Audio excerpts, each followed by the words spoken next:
Welcome to யசோமிஸ் channel. இன்றைக்கி நாம் ஆடி 18ஆம் பெருக்குக்காக ஒரு ஸ்வீட் செய்ய போகிறோம். இன்ஸ்டன்ட் குலோப் ஜாமுன் மிக்ஸை வச்சு கொஞ்சம் கூட விரிசலே இல்லாத குலோப் ஜாமுன் செய்ய போகிறோங்க. இது செய்யறதுக்காக ஒரு பெரிய கடாய் எடுத்திருக்கேன். அதில் வந்து நம்ம ஒரு பேக்கெட் அளவுக்கு இன்ஸ்டன்ட் குலோப் ஜாமுன் மிக்ஸ் சேர்த்துக்கலாங்க. இப்போ இதையே நம்ம பால் ஊற்றி வேணாலும் பிசையலாம், தண்ணி ஊற்றி வேணாலும் பிசையலாங்க. நான் தண்ணி ஊற்றி தான் பிசைகிறேன். கொஞ்சம் கொஞ்சமாக தண்ணி ஊற்றி பிசையணும், ஒட்டுக்கா தண்ணி ஊற்றக்கூடாதுங்க. அதே மாதிரி ரஃப்பாக பிசையக்கூடாது, நம்மளுடைய விரல்களை வச்சு மட்டும்தான் பிசையணும்.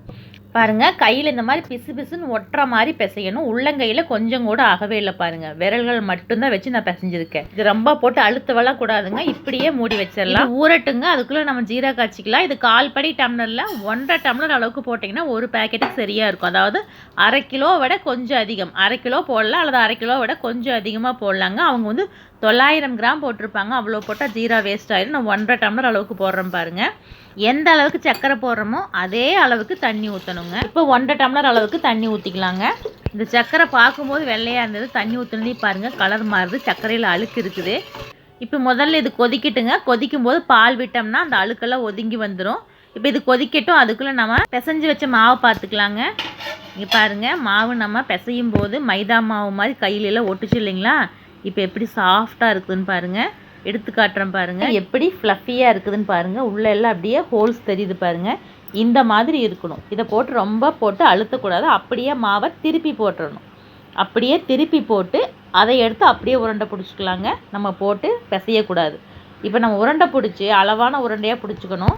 உள்ளங்கையில் வச்சு நல்லா அழுத்தி உருண்டை பண்ணணும். இங்கே பாருங்கள், இந்த மாதிரி அழுத்தி உருண்டை பண்ணிங்கன்னா தான் விரிசலே இருக்காது. பாருங்கள் எந்த மாதிரி அப்படியே முழுன்னு இருக்குதுன்னு.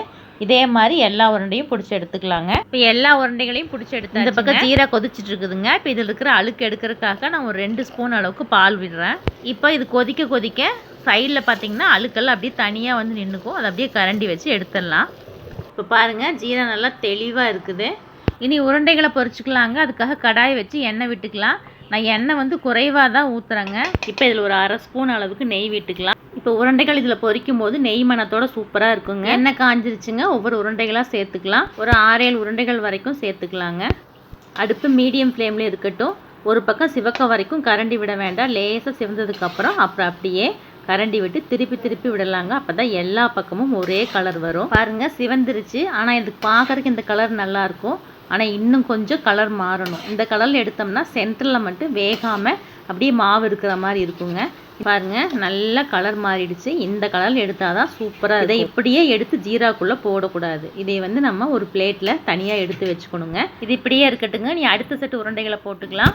இப்போ அடுத்த செட்டு வெந்துருச்சுங்க. இப்போ முதல்ல எடுத்தோம் இல்லைங்களா, அதை ஜீராக்குள்ளே சேர்த்துக்கலாம்.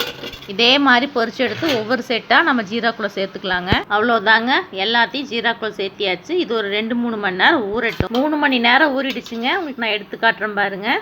பாருங்கள் எந்த அளவுக்கு அப்படியே சாஃப்டாக ஊறி இருக்குதுன்னு நான் உங்களுக்கு கட் பண்ணி காட்டுறேன் பாருங்கள். பாருங்கள், நல்லா சூப்பராக ஊறி எவ்வளவு ஜூஸியாக இருக்குதுன்னு. இதை நம்ம ஒரு பவுலுக்கு மாற்றிக்கலாங்க. பாருங்கள், நல்லா ஊறி ஒவ்வொரு குலோப் ஜாமுன் குண்டு குண்டாக எவ்வளோ சூப்பராக இருக்குதுன்னு. அவ்வளோ சாஃப்டாக அவ்வளோ டேஸ்டியாக இருக்குதுங்க, ஜூஸியாக இருக்குது. நீங்கள் ட்ரை பண்ணி பாருங்கள். கண்டிப்பாக உங்கள் வீட்டில் இருக்கிற எல்லாத்துக்கும் பிடிக்கும். உங்களுக்கு பிடிச்சிருந்தா எங்கள் சேனலை லைக் பண்ணுங்கள், ஷேர் பண்ணுங்கள், சப்ஸ்கிரைப் பண்ணுங்கள். நன்றி, வணக்கம்.